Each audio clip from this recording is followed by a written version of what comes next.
할렐루야. 주님의 은혜가 함께할 줄로 믿습니다. 제가 어제 오후에 어느 식당에 가는데 여기 수sem교회 성도들이 와 계시더라고. 혹시 이곳에 계신 분 있어요? 제가 왜 이 말 하냐 그러면 제가 목회를 시작하기 전에 직장 생활하고 그럴 때는 그냥 프리하게 살았어요. 옷도 그냥 청바지 입고 그냥 살았는데 신학교를 간 다음에 주님의 옆에 코를 끼워가지고 이제 그런 삶을 못 살았어요. 지금 목회를 끝나고 예배를 드릴 때 주일날 아니면 성례 나갈 때는 이렇게 정장을 하고 이렇게 하지만은 평상시에는 나 나름대로 삽니다. 그래 사실 이제 모자를 쓰고 어제 식당에 가서 있는데 성도님들이 와 계시더라고. 알아봐 주셔서 감사하고. 한 분 따라해. 목사도 사람이다. 그러니까 그 목사님이 또 목사가 그런 것을 보면 그런 걸 볼 때 낙심하거나 왜 목사님이 저런 복장을 하고 계시지? 뭐 저런 모자를 쓰고 하지. 그런 마음 안 가졌으면 좋겠다. 목사도 사람이다. 신이 아니에요. 할렐루야. 주님이 이 시간 큰 은혜 주시리라 믿습니다. 감사는 기적을 일으키는 무한한 힘이 있습니다. 파워가 있어요. 오늘 감사의 힘에 대해서, 능력에 대해서, 그리고 우리가 감사할 때 하나님이 어떤 기적을 일으키시는가 하는 것을 생각해 보려고 합니다. 본문의 주인공은 남강국 유다의 네 번째 왕, 남쪽 유다 네 번째 왕 여호사밧 왕의 이야기입니다. 그는 감사를 통해서 큰 기적을 체험한 주인공이죠. 그가 유다를 다스리고 있는 어느 날이었습니다. 왕이 죄하고 있을 때에 오늘 본문에 본 대로 세 나라, 모압, 암몬, 마온 세 나라, 연합군이죠. 그 세 나라가 어마어마한 대군을 이끌고 유다를 침공해 오는 것이었습니다.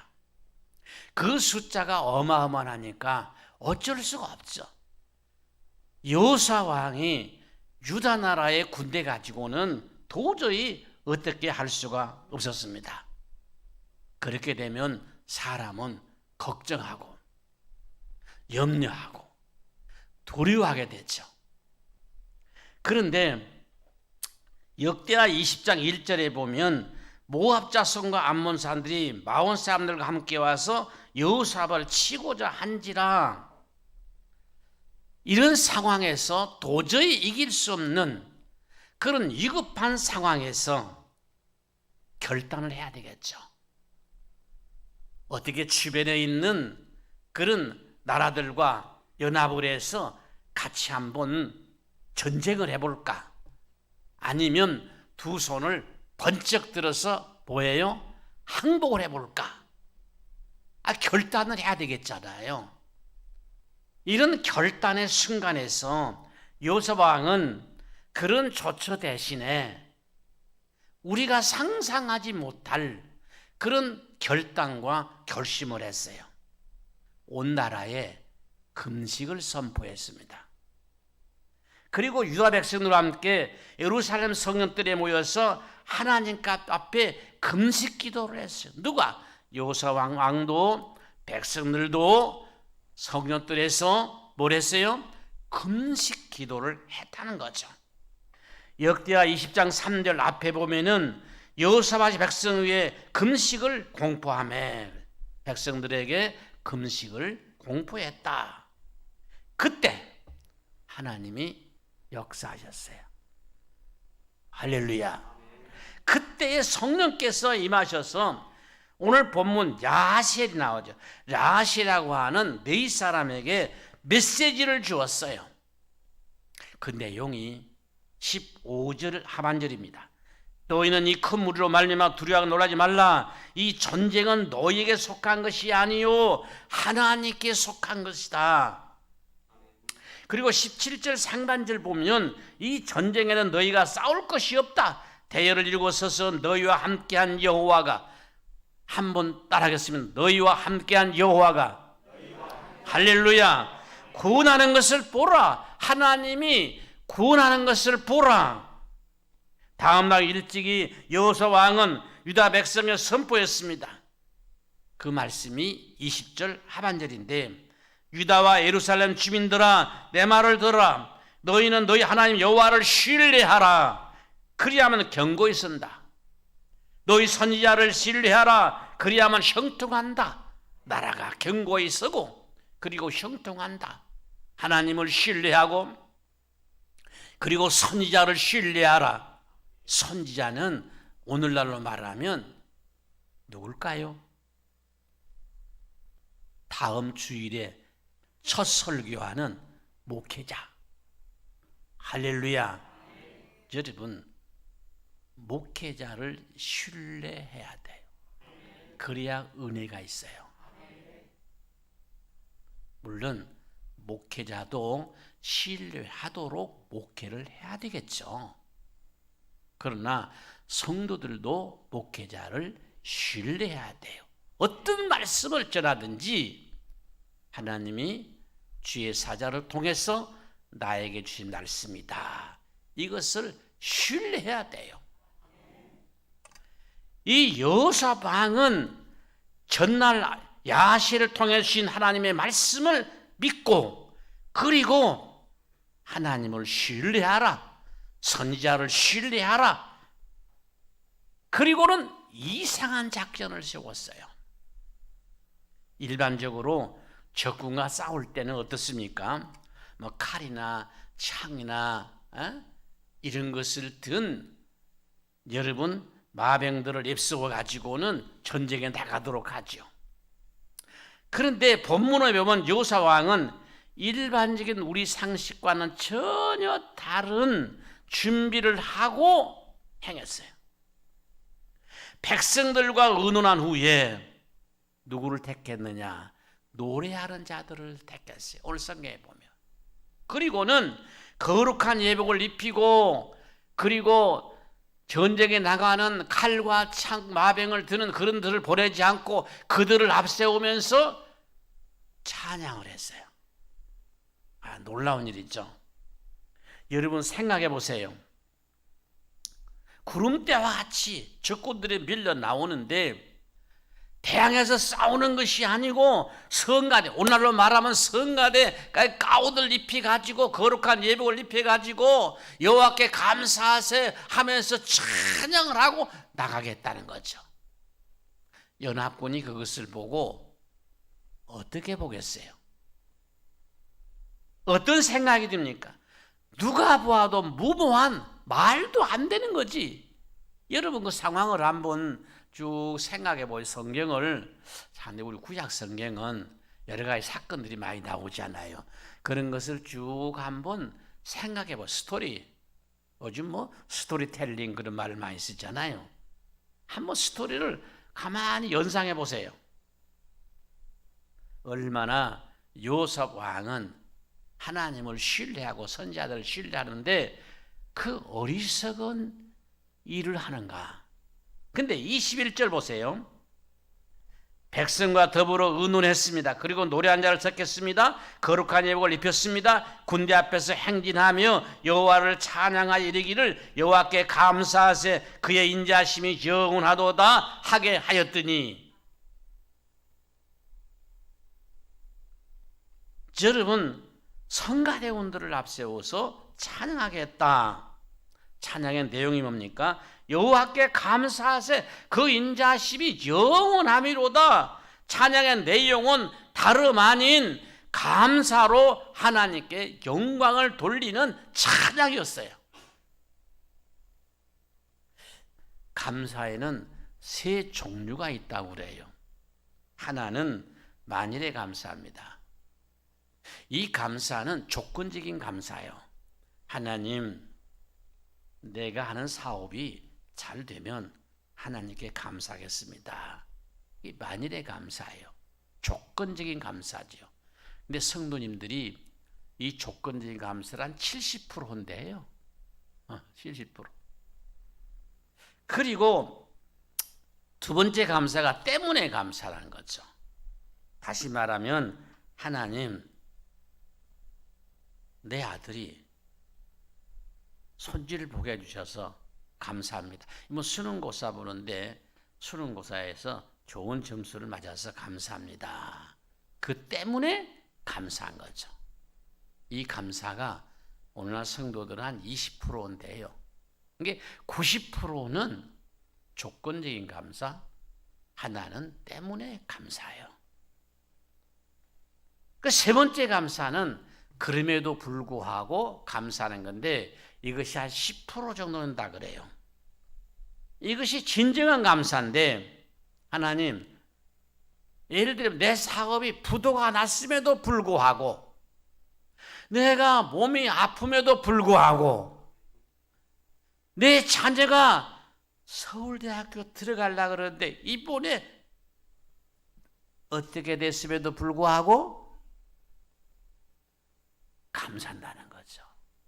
이게 그럼에도 불구하고 감사한데 한 10% 정도 된다. 저와 여러분은 감사하는 삶을 살죠. 그렇지 않습니까? 그런데 어떤 감사를 하고 있는가, 이거 중요합니다. 만인의 감사인가, 때문에 감사인가, 그럼에도 불구하고 감사인가 생각할 필요가 있어요. 본문의 요사왕은 적군들에게 죽임을 당하거나 아니면 패하면 포로로 갈 수밖에 없는 그런 위기 상황이었어요. 그럼에도 불구하고 원망하지 않았다. 하나님, 왜 연합군에 의해서 우리를 이렇게 전쟁을 일으켜 죽게 합니까? 피하게 합니까? 하나님이 선택한 백성들인데 이대로 내버려 두시렵니까? 흔히 그런 생각 가질 수 있죠. 근데 원망하거나 불평하지를 않았어요. 수많은 적군들이 쳐들어오는데 두려워하기도 하고 좌절하기도 했고 낙심하기도 했지만은 오히려 백성들 하여금 여호와께 감사하세, 찬양을 하도록 했어요. 우리는 믿음으로 살려고 할 때 세상 사람들이 보면 참 어리석어요. 여러분들이 주님 앞에 나와서 기도하는 거 참 어리석게 볼 수 있어요. 새벽기도 매일 가서 저분들은 무슨 기도 제목이 몇 거예요. 또 하나님 앞에 헌금 드린대요. 11조를 드린다. 그거까지면은 자녀들 옷도 사주고 맛있는 음식도 먹고, 근데 11조를 드리거든. 참 믿지 않는 사람들이 보면 너무나 어리석은, 매일 가서 봉사하고 충성하고 전도하고 할 일도 많은데 그런 것들을 보면서 참 어리석다. 그렇게 우리 믿음이 있으니까. 그런데 어리석게 보는 사람들이 많아요. 요사 왕이 하는 것이 보통 사람이 보면은 어리석지 않아요? 그렇지 않습니까?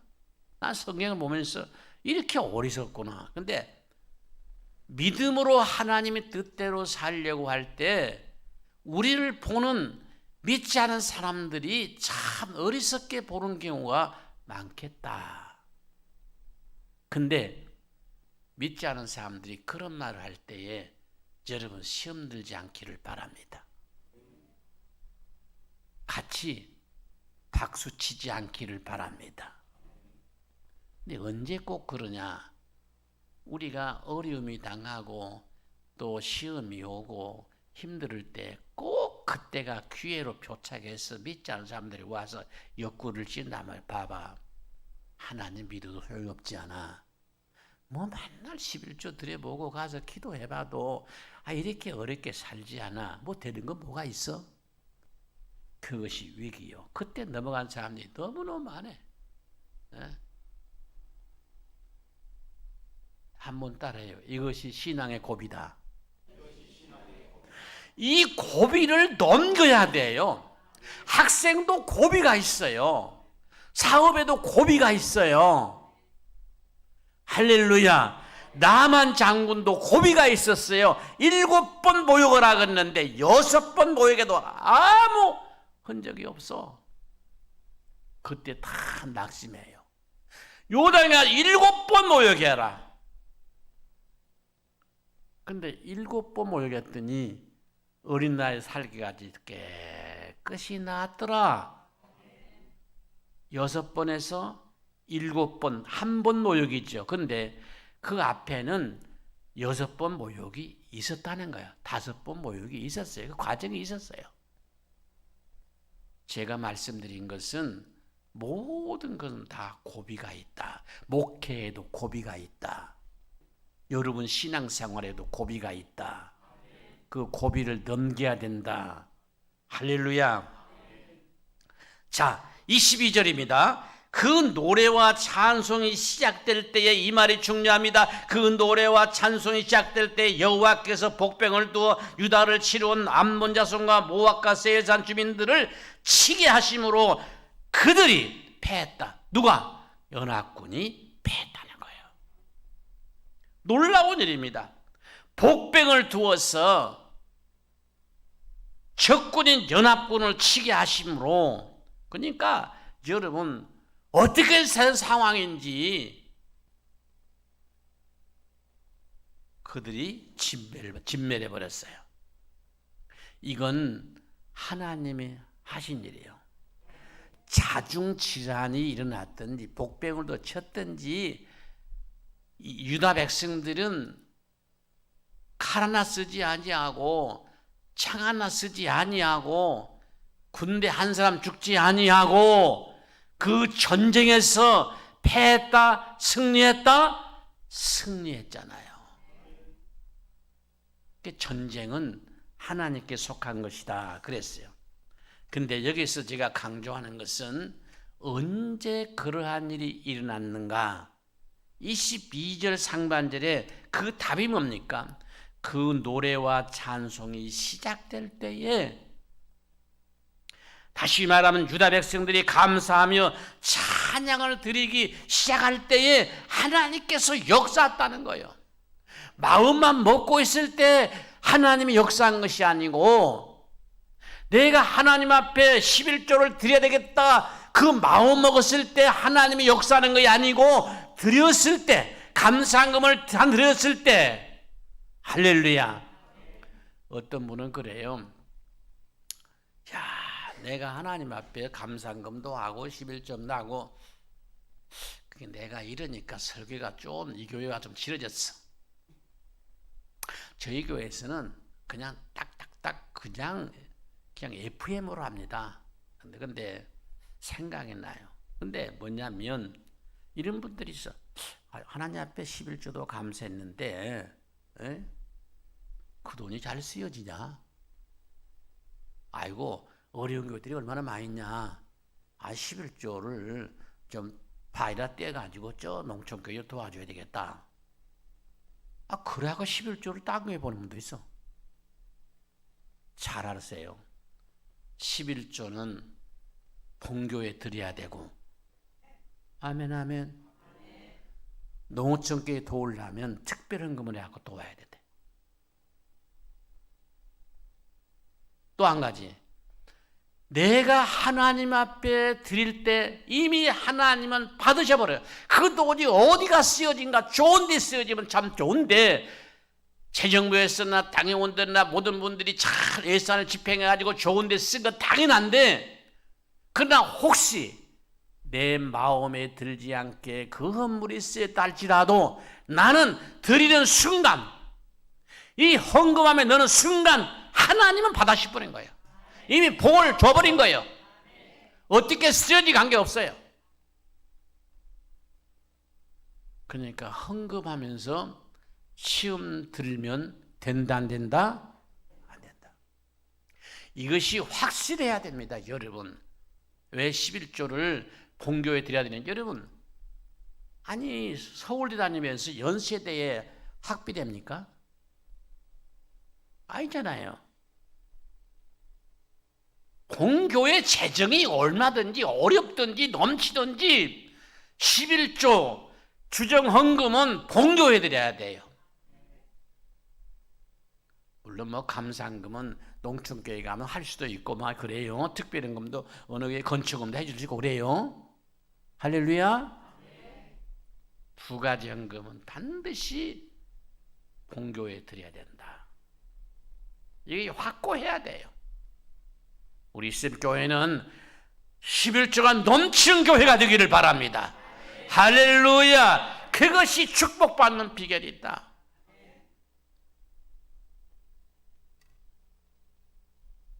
근데 전쟁에서 이겼어요. 뭐 노력하지 않고 하나님께 감사 사정하니까 하나님이 다 정리해버렸어. 정리해버려. 근데 24절 이하에 보면은, 이어서 본문 이후에 보면은 유다 사람 하나가 들에 있는 높은 망대에 올라가서 보니까 살아있는 적군들이 한 명도 없었다. 다 진멸해버렸어. 유다 백성들은 이렇게 말씀드린 대로 한나, 요즘 우리말이 그런 거 있죠.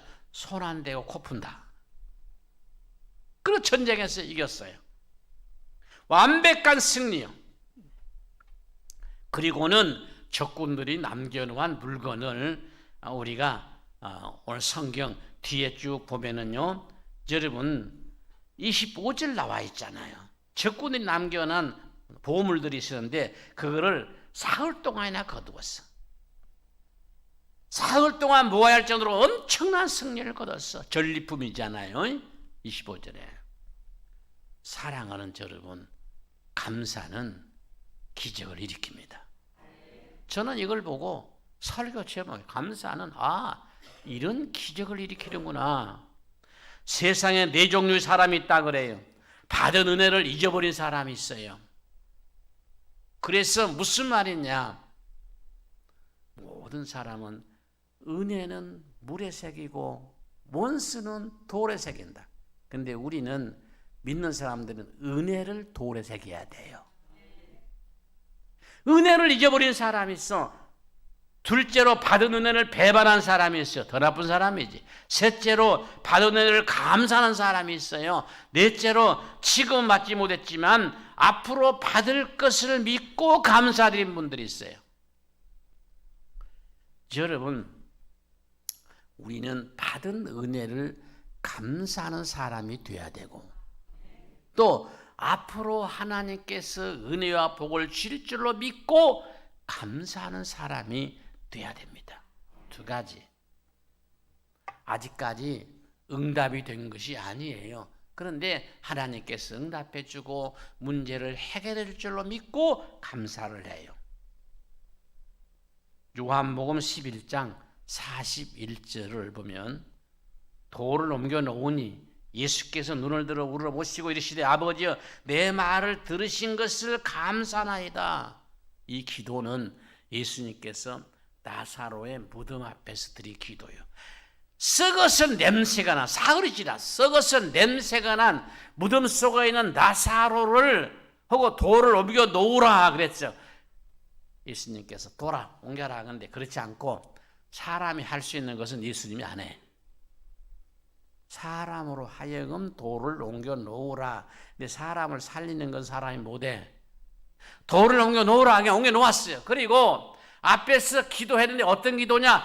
감사 기도를 하고 나사로야 나오라 그랬단 말이죠. 근데 여러분, 나사로가 살아나와서 감사한 게 아니잖아요. 감사 기도를 먼저 하고 나사로야 나오라 그러니까 세마포를 둘러쓰고 나사로가 나왔다. 할렐루야. 여러분, 마가복음 6장에 보면 주님께서 502여에 우리가 생각할 때 기적이라 그러는데 보리떡 5개와 물고기 2마리 가지고 502의 기적을 일으켰어요. 5,000명을 장전만 5,000명을 먹이고 나머지 12바구니에 거두었다는 얘기죠. 그렇다면 마가복음 6장 41절을 한번 보겠습니다. 예수께서 떡 5개와 물고기 2마리를 가지고 하늘을 우러러 축사하시고, 이 말이 중요해요.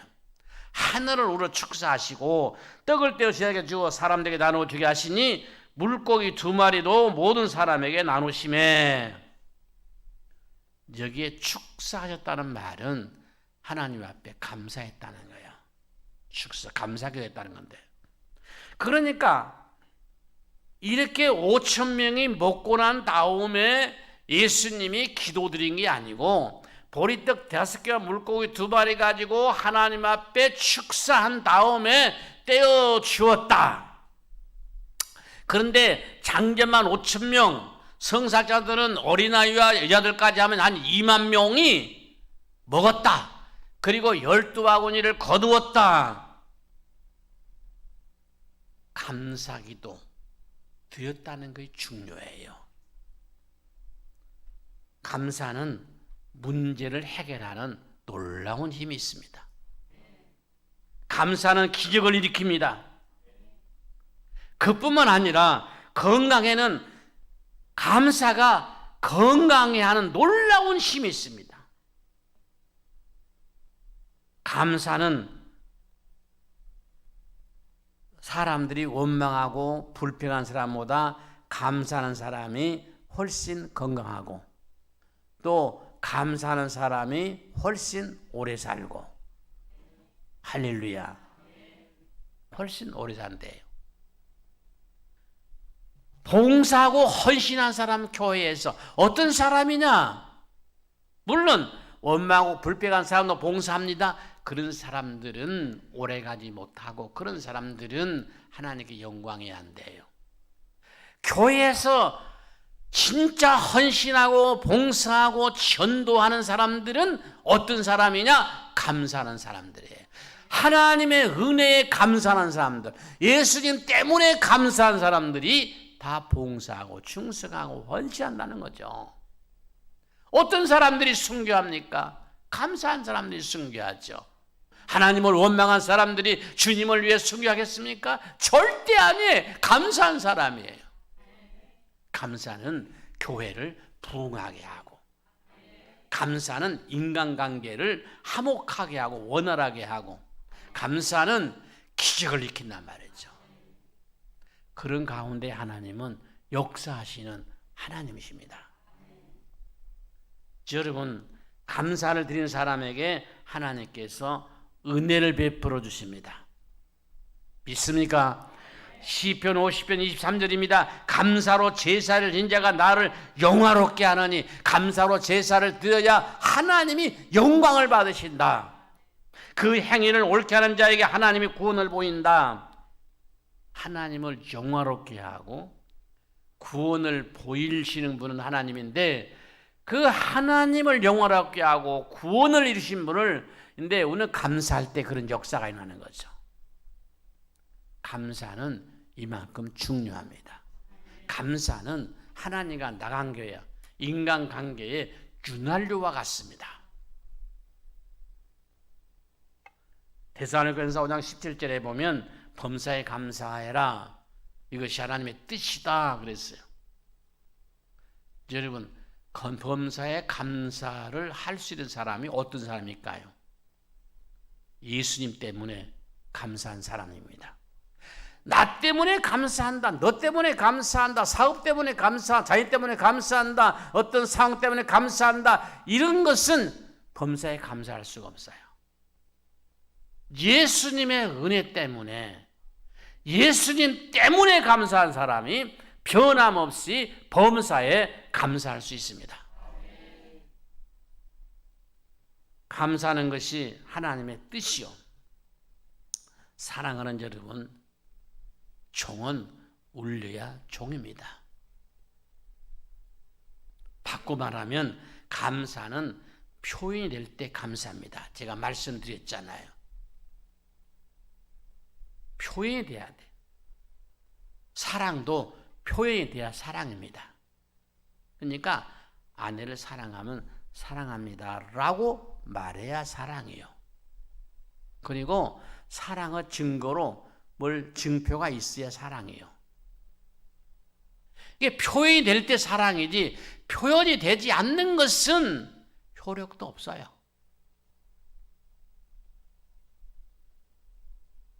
사랑하는 여러분, 요즘 남자로서 서글픈 말을 들을 때가 있어요.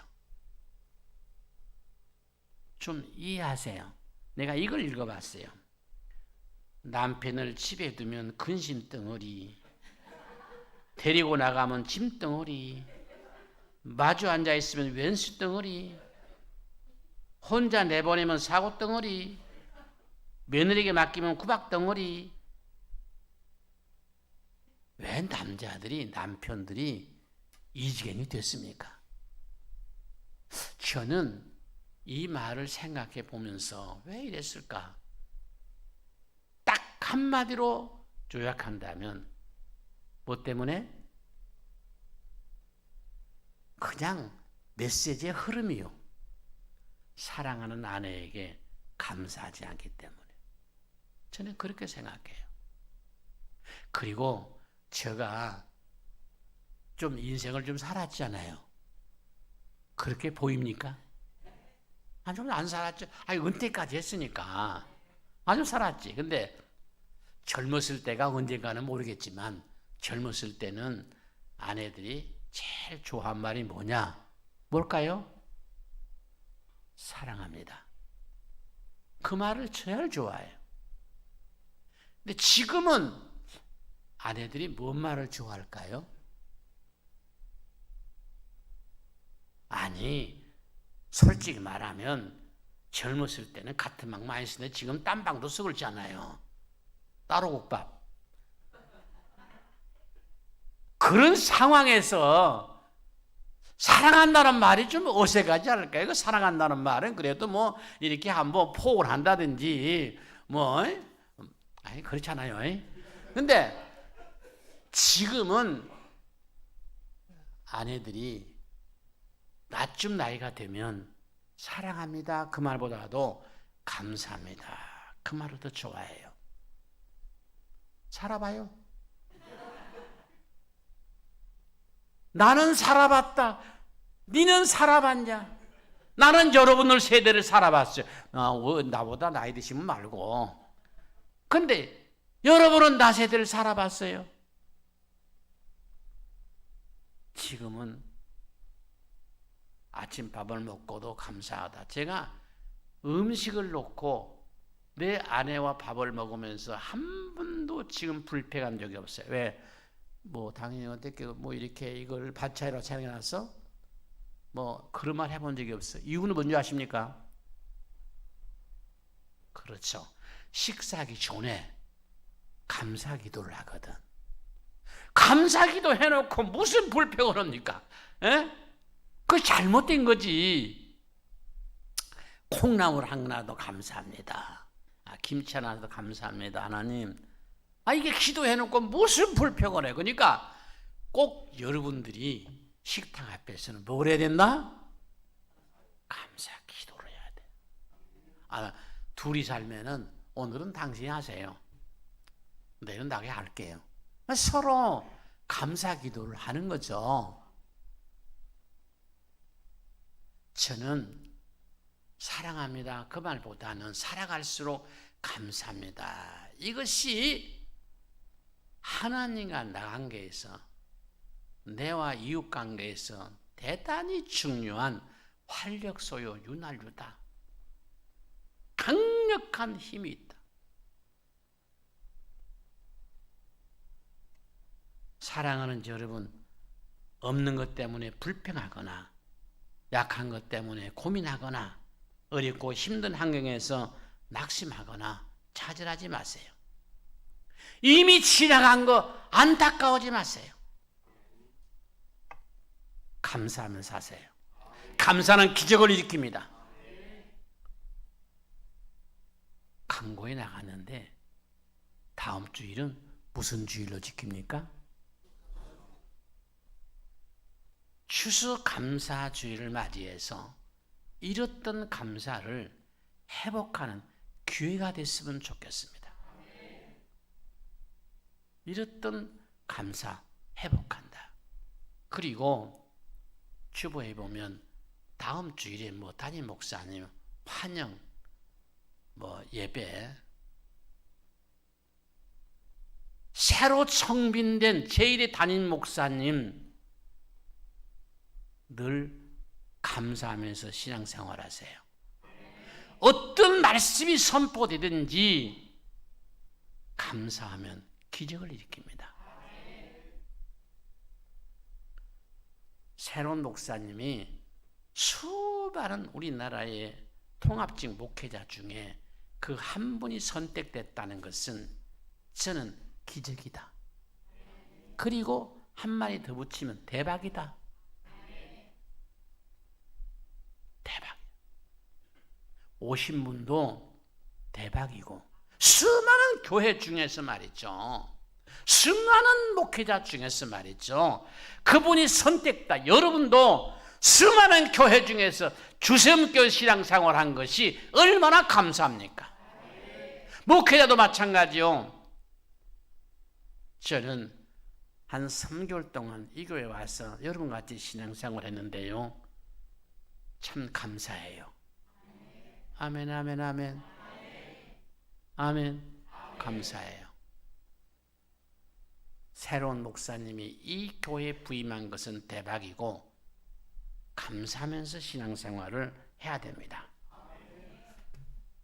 무엇보다도 예수 때문에 감사하는 자에게 다른 거 다 감사할 조건이 없지만 내가 예수 믿고 하나님의 자녀가 돼서 구원받는 하나님의 그 사랑, 하나님과 함께 하심, 하나님의 인도, 그 예수 때문에 우리는 감사를 해야 돼요.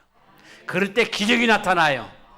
불평하고 원망해봐야 아무 소용없어. 나만 병들어. 심령만 병들어. 이미 정해진 것은, 이미 결정된 것은 무조건 감사해야 된다. 이미 장가에 상가갔으면 무조건 감사해야지. 불평해 못 올 거예요. 그러잖아요. 이미 선택되고 이미 결정된 것은 하나님의 뜻인 줄로 믿고 감사하는 거예요.